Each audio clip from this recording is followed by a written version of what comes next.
मोहतरम हमारे अजीज़ दोस्त हैं शफीक कंवल साहब के साथ, उस पर काफ़ी तबसरे आ रहे हैं। एक दोस्त हैं, उनका नाम है सुफियान MB। तो उनका भी तबसरा आया है और उन्होंने इस खास का इजहार किया है कि हमारी जो गुफ्तगू है वो और उनके साथ, यानी उनके जो नज़रियात रखने वाले लोग हैं उनके साथ होनी चाहिए। तो हमें तो कोई उज़र नहीं है, लेकिन जो मैंने तर्ज़ गुफ्तगू उनका देखा है, वो पहले तो ये फरमा रहे थे कि अहमदी दोस्त जो हैं उन्होंने ये किया है, और अचानक बीच में उन्होंने कहा नाम लेकर कि जी जोसेफ भट्टी साहब जो हैं उनका, मुझे कह रहे हैं कि आप इनको मिर्ज़ई कहें। मैं उनसे पहले तो ये दरख्वास्त करूँगा कि वो मसीह को मारने का दावा करते हैं, तो बराह करम उनको ये अंदाज़ा होना चाहिए कि जब आप ख़ुद ही मसीह की तालीम पर अमल नहीं करते तो आपको ये हक़ नहीं पहुँचता कि आप दूसरों को अपने मज़हब की तरफ दावत दें, क्योंकि हमारा मकसद हार जीत नहीं है, हमारा मकसद किसी को नीचा दिखाना नहीं है। हमारा मकसद तो ये है कि अपने अपने नुक्ता नज़र की बरतरी साबित करें कि उसमें इस नुक्ता नज़र को मानने से, इस मज़हब को मानने से इंसान में वो तब्दीलियाँ पैदा होती हैं जिसकी वजह से वो खुदा का प्यारा हो जाता है। अब हज़रत मसीह अलैहिस्सलाम ने, जिनको आप यसू या यहोशुआ कहते हैं, वो तो फरमाते हैं कि अच्छा दरख्त अच्छा फल लाता है और बुरा दरख्त बुरा फल लाता है। अच्छा दरख्त बुरा फल नहीं ला सकता, ना बुरा दरख्त अच्छा फल ला सकता है। जो दरख्त अच्छा फल नहीं लाता वो काटा और आग में डाला जाता है, बस उनके फलों से तुम उनको पहचान लोगे। तो मसीह फरमा रहे हैं कि तुम्हारी गुफ्तगू से उनको अंदाज़ा होगा कि तुम किस दरख्त के फल हो। आगे वो फरमाते हैं, जो मुझसे ए खुदावंद कहते हैं और उनमें से हर एक आसमान की बादशाही में दाखिल ना होगा, मगर वही जो मेरे आसमानी बाप की मर्जी पर चलता है। वो ये नहीं कह रहे कि मेरी मर्जी पर चलता है, वो फरमा रहे हैं जो मेरे बाप आसमानी बाप की मर्जी पर चलता है। फिर आगे फरमाया, उस दिन बतेरे मुझसे कहेंगे कि ए खुदावंद, क्या हमने तेरे नाम से नबूवत नहीं की और तेरे नाम से बदरूहों को नहीं निकाला और तेरे नाम से बहुत से मोजज़े नहीं दिखाए? उस वक़्त मैं उनसे साफ कह दूंगा कि मेरी तुमसे कभी वाकफियत न थी। ए बदकारो, मेरे पास से चले जाओ, ए बदकारो, मेरे पास से चले जाओ।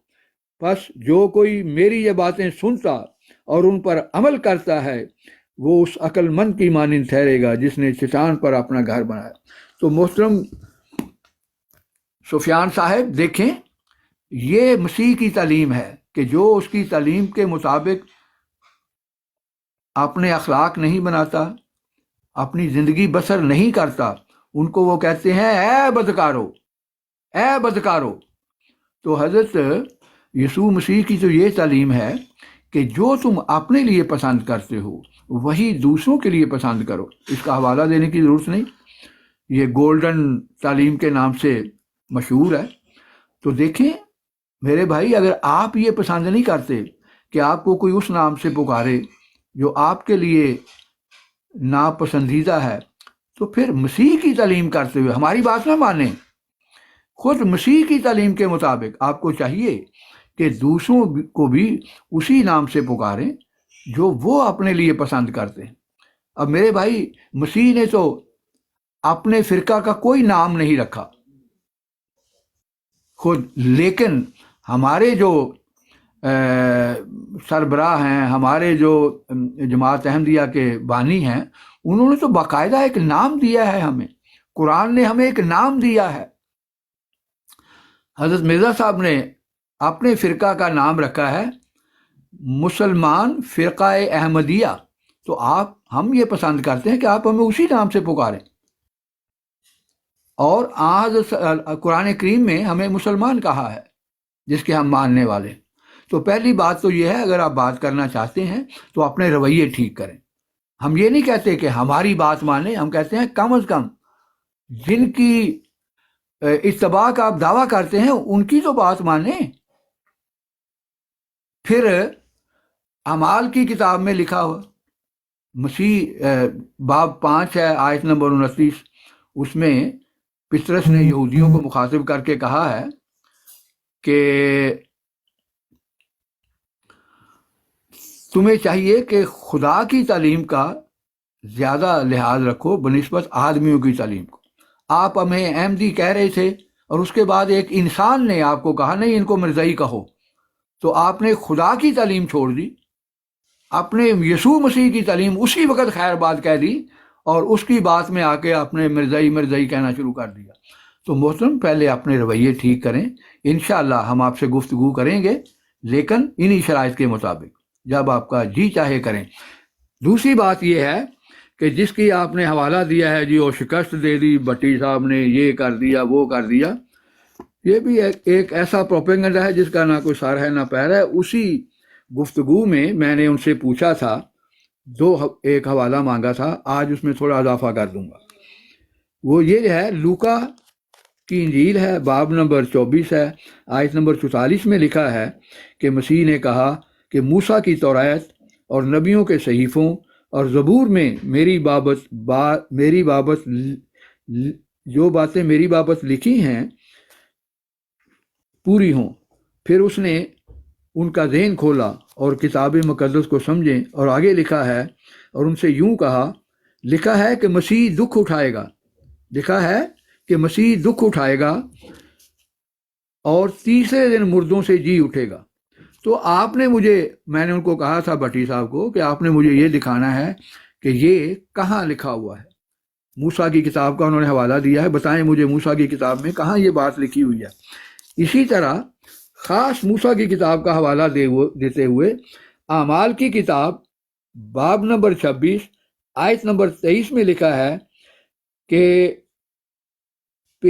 موسیٰ نے اپنی کتاب میں یہ پیش گوئی کی ہے کہ مسیح کو دکھ اٹھانا ضرور ہے اور سب سے پہلے وہی مردوں میں سے زندہ ہو کر اس امت کو اور غیر قوموں کو بھی اس نور کا اشتہار دے گا. دوسرا مجھے آپ نے یہ بتانا ہے کہ موسیٰ کی کتاب میں یہ کہاں پیش گوئی ہے، یہ اضافہ ہے. آج تک کسی مسیحی نے اس کا جواب نہیں دیا.